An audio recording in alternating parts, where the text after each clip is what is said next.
Nggak sedikit problem terjadi karena sikap kita yang sok tahu. Kita menyangka seseorang berbuat begini dan begitu karena sebab tertentu, padahal ternyata enggak. Nah, buku ini mengajak kita untuk lebih humble dan nggak tergesa-gesa mengambil kesimpulan. Karena sepanjang itu menyangkut manusia, apa yang kelihatan belum tentu nunjukin apa yang sebenarnya.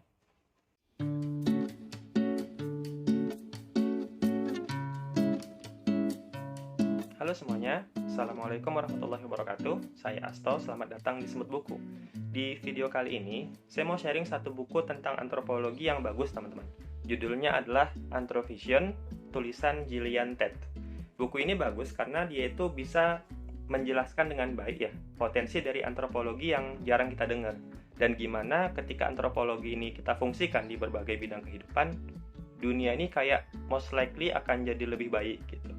Nah, satu key point yang saya tangkap dari buku ini adalah bahwa kita itu perlu lebih banyak mendengar teman-teman.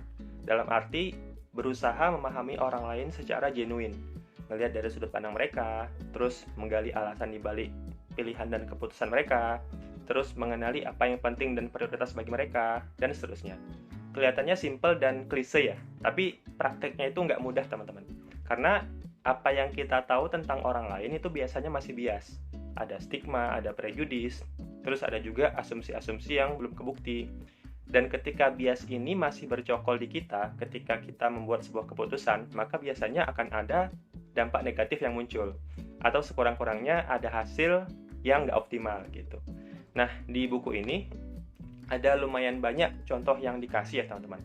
Di antara yang saya ingat itu misalnya dalam kasus penanganan epidemi Ebola di Afrika Barat. Nah, jadi ceritanya tahun 2013-2014 itu ada outbreak Ebola di 3 negara, Liberia, Guinea, sama Sierra Leone. Nah, berbekal pengalaman outbreak sebelumnya di tahun 70-an, WHO itu udah bikin semacam protap atau SOP teman-teman untuk menghandle Ebola tadi. Nah, tapi pendekatan dalam protap itu bisa dibilang terlalu top down gitu dan nggak mempertimbangkan custom atau adat masyarakat setempat. Nah, hasilnya penanganan Ebola tadi bisa dibilang gagal. Nah, singkat cerita, ketika perspektif antropologi itu mulai dipakai, muncullah protap baru dengan kearifan lokal gitu. Dan ternyata itu jauh lebih efektif teman-teman. Masyarakat yang tadinya itu takut sama fasilitas karantina, itu akhirnya nggak takut lagi. Terus orang-orang yang tadinya itu antipati sama nakes, akhirnya mulai percaya. Terus orang-orang pun jadi lebih paham gitu sama mekanisme penularan virus, sehingga mereka itu lebih aware sama perilakunya, dan seterusnya. Nah, poinnya adalah bahwa protap yang terkustomisasi sesuai dengan adat dan kebiasaan masyarakat setempat itu bikin dia jadi jauh lebih bisa diterima. Nah, lalu contoh lainnya di luar sektor kesehatan itu juga ada teman-teman. Di bisnis, di teknologi, terus di politik, bahkan finance juga ada. Nah, di bisnis misalnya, antropologi itu bisa membantu company untuk membuat strategi marketing yang lebih efektif gitu dan lebih sinkron sama demand-nya pasar. Terus di bidang teknologi, antropologi itu juga bisa membantu company untuk mendesain sebuah produk yang lebih tepat guna. Jadi nggak asal canggih tapi ternyata nggak kepake gitu. Nah, lalu di politik dan finance, antropologi itu juga bisa membantu pemerintah atau regulator mendesain policy untuk mengantisipasi risiko dari inovasi yang belum pernah ada historinya, teman-teman. Sehingga peluang terjadinya kasus kayak subprime mortgage yang di tahun 2008 itu ya, ataupun skandal penyalahgunaan data pribadi oleh Cambridge Analytica itu nggak terulang lagi. Atau sekurang-kurangnya bisa dimitigasi lebih awal gitu. Nah, poinnya di sini adalah bahwa antropologi itu ternyata fungsional teman-teman di berbagai bidang. Jadi walaupun antropologi ini adalah disiplin ilmu tersendiri, dia itu tetap relevan dalam bidang keilmuan lain sepanjang bidang itu masih ada sangkut pautnya sama manusia. Kira-kira gitu. Nah, lalu yang menarik, perlunya kita untuk lebih banyak mendengar itu ternyata nggak cuma berlaku keluar aja teman-teman, tapi ke diri kita sendiri atau ke komunitas kita sendiri itu pun kita perlu mendengar. Nah, kenapa? Karena kita sebetulnya adalah produk dari environment. Nah, lingkungan itu ngebentuk cara kita berpikir dan apa yang kita tahu gitu. Sehingga kita itu cenderung punya blind spot untuk sesuatu yang menyangkut sama diri kita sendiri.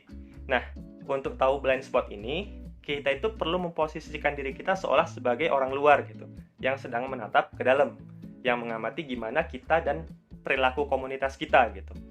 Nah, teman-teman kalau tahu filmnya Amir Khan yang judulnya itu PK ya. Nah, itu ilustrasi yang cukup bagus untuk menggambarkan hal yang saya bilang tadi. Jadi, gimana seorang alien yang nggak sengaja terdampar di bumi, terus ketemu kultur yang nggak ada di planet asalnya, kan gitu. Nah, kemudian dia itu berusaha untuk belajar tanpa prejudis segala macam. Pokoknya murni mau mencari tahu. Nah, endingnya kita tahu kalau si alien ini akhirnya bisa menawarkan sebuah perspektif baru yang sebelumnya itu nggak disadari oleh banyak orang. Nah, di sini poinnya adalah bahwa blind spot itu sebetulnya adalah kerentanan yang kita punya, teman-teman. Sehingga kalau kita tahu blind spot ini, kita bisa prepare untuk menghindari risiko di masa depan. Kira-kira gitu. Nah, teman-teman, 2 key point yang saya singgung tadi itu barangkali jadi alasan ya kenapa buku ini tuh dikasih judul Anthrovision. Antro itu kan dari kata antropologi, terus vision itu kan bermakna pandangan ya atau perspektif. Nah, kalau buku ini dibaca lebih lanjut, teman-teman nanti bakal ketemu detail-detail lain gitu yang bisa nambah wawasan. Kayak misalkan kebiasaan untuk mendengarkan dengan baik itu akan bikin kita punya yang namanya worm's eye view, teman-teman. Jadi kebalikan dari bird's eye view yang memandang dari jauh tapi kelihatan banyak gitu ya.